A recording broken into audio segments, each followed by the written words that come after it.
See klubi 6 jalal omanik Lehis Maivi ja hoovatunnistaja. See on mul siin absoluutselt kõik puud, mis ma olen siin oma maja lähedusse istutanud, kõik on ära murtud.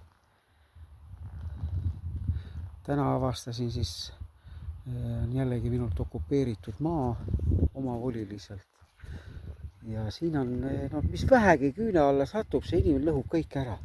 See on kõik ära, sarapud on ära lõhkunud, siis selle materjali peale selle kaitsme, mis ma uue ostsin, sellele on ka auk sisse tehtud. Ei tee sellist asja tuul ja eile oli veel see puu terve, täna on see puu juba ära murtud.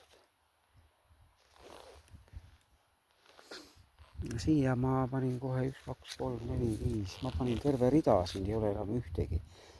See rida oli mul täis pandud ja nüüd on siin ainult hobuse sitt ja sellised väga rasked lõhkumise jäljed.